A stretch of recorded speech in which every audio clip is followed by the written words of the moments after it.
बिस्मिल्लाहिर्रहमानिर्रहीम। आज का हमारा टॉपिक है Lewis concept, chapter number 3, chemistry, class 11th, new book का आपका फर्स्ट टॉपिक है चैप्टर नंबर 3 का। बेटे सबसे पहले लिविस कॉन्सेप्ट को समझने से पहले हमें केमिकल बॉन्ड की डेफिनेशन का पता होना चाहिए।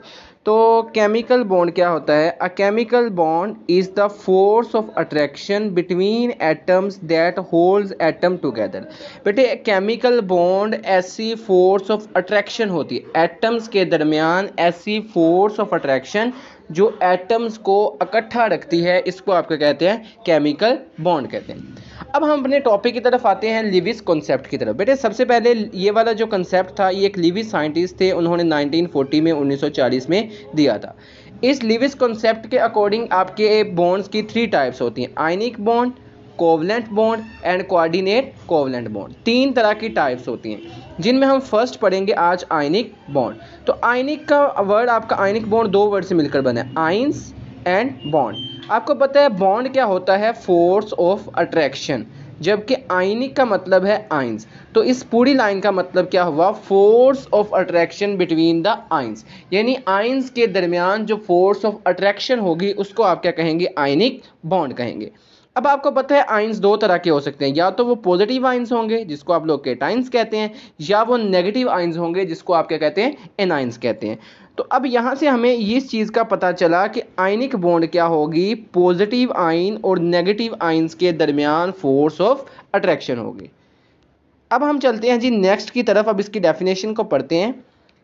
Electrostatic force of attraction between oppositively charged ions is cations and anions is called a ionic bond। तो बेटे आयनिक बॉन्ड क्या होगा? ऐसी फोर्स ऑफ अट्रैक्शन दो ऑपोजिट चार्जेस के दरमियान होगी, उसको आप क्या कहेंगे? आयनिक बॉन्ड कहेंगे। अब हम इसके नेक्स्ट पार्ट की तरफ चलते हैं जी। नेक्स्ट पार्ट है फॉर्मेशन, कि आपकी आयनिक बॉन्ड्स बनते किस तरह हैं। लिविस ने ये बात कही थी जी, कि लिविस ने ये बात कही थी कि ionic bond is formed, ionic bond तब बनेगा due to complete transfer of electron और electron from one atom to others. यानी बच्चे उसने ये कहा था कि एक बेसिकली, अच्छा इसने लिविस ने ये कहा था आयनिक बॉन्ड आपका तब बनेगा जब आपके इलेक्ट्रॉन का ट्रांसफर होगा, यानी एक एटम इलेक्ट्रॉन को लॉस करेगा जबकि दूसरा एटम उसको क्या करेगा? गेन करेगा। ठीक है जी। इस तो उसने ये कहा था लिविस ने कि आयनिक बॉन्ड आपका तब बनेगा जब एक आपका एटम इलेक्ट्रॉन को लॉस करेगा एक इलेक्ट्रॉन को, जबकि दूसरा उसी इलेक्ट्रॉन को क्या करेगा? गेन करेगा।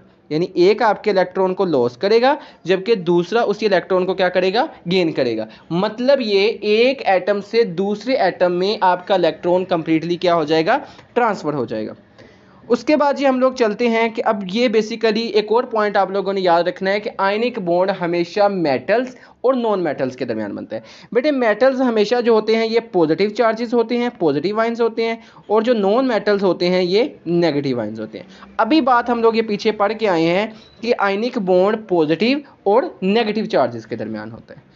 अब हम इसके नेक्स्ट पेज की तरफ चलते हैं, जो कि आपका नेक्स्ट है जी, कि अब आप देखो, अब आपका आयनिक बॉन्ड की जो आपकी बुक में एग्जांपल है वो गिवन है। अब बच्चे जो सोडियम होता है, सोडियम आपका के सोडियम के वैलेंस शेल में होते हैं 11 इलेक्ट्रॉन, 2 फर्स्ट शेल में इलेक्ट्रॉन होते हैं, 8 सेकंड शेल में, और लास्ट शेल में होता है इसके 1 इलेक्ट्रॉन। जबकि बच्चे क्लोरीन के पास होते हैं 17 इलेक्ट्रॉन, 17 इलेक्ट्रॉन होते हैं। उसके फर्स्ट शेल में 2 इलेक्ट्रॉन, सेकंड में 8 एंड थर्ड में 7 इलेक्ट्रॉन। ऑक्टेट रूल के मुताबिक, according to octet, according to octet, the atom that has less than 4 electron lose electron, the atom that has more than 5 electron gain the electron।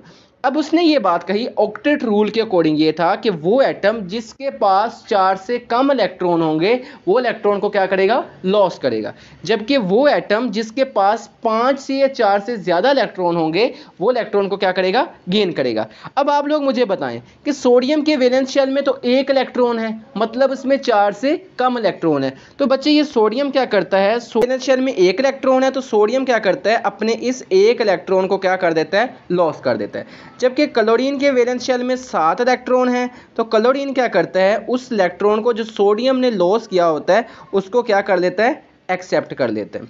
तो ये बात अब हम देखते हैं। According to octet the atom that has less than 4 electron, जिसके पास 4 से कम इलेक्ट्रॉन है वो इलेक्ट्रॉन को लॉस करेगा, और जिसके पास 4 या 5 से ज़्यादा इलेक्ट्रॉन है वो इलेक्ट्रॉन को क्या करेगा, गेन करेगा। तो इसलिए सोडियम क्या करता है, अपने इलेक्ट्रॉन को लॉस करता है, अपना इलेक्ट्रॉन इस क्लोरीन को डोनेट कर देता है। ये देखो यहाँ पे डोनेशन हो रही है, ये एरो जो बता रही है, ये वाला एरो, ठीक है, ये आपको एरो ये बता रहा है कि यहाँ पे इलेक्ट्रॉन की क्या हो रही है, डोनेशन हो रही है। सोडियम अपना इलेक्ट्रॉन क्लोरीन को डोनेट कर देता है और अपने ऊपर +1 चार्ज ले आता है, जबकि आपका जो क्लोरीन है उसके वैलेंस शेल में 7 इलेक्ट्रॉन है, वो जो इलेक्ट्रॉन जो सोडियम ने दिया है उसको गेन कर लेता है और अपने ऊपर कौन सा चार्ज ले आता है, -1 ले आता है। अच्छा जी, अब ये आपका पॉजिटिव चार्ज बन गया, ये आपका नेगेटिव चार्ज। तो अब बच्चे इन दोनों के दरमियान जो फोर्स ऑफ अट्रैक्शन होगी पॉजिटिव चार्ज और नेगेटिव चार्ज के दरमियान, इसको आप लोग क्या कहेंगे, आयनिक बॉन्ड। समझ आ गया आप लोगों को। अच्छा जी, बात वही है, सोडियम ने इलेक्ट्रॉन दिया, क्लोरीन ने एक्सेप्ट किया, सोडियम के ऊपर पॉजिटिव चार्ज आ गया, क्लोरीन के ऊपर नेगेटिव चार्ज आ गया। अब एक केटाइन बन गया, दूसरा एनाइन।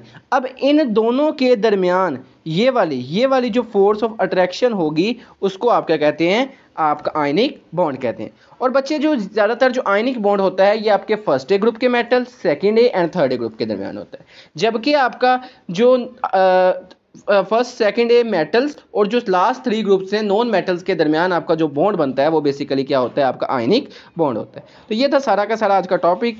तो आई होप कि आपको लेक्चर अच्छा लगा होगा। तब तक नेक्स्ट इंशाल्लाह लेक्चर में मिलते हैं। चैनल को सब्सक्राइब कर दें, लेक्चर इंशाल्लाह आपको इसी मिलते रहेंगे चैनल के ऊपर। अल्लाह हाफिज़।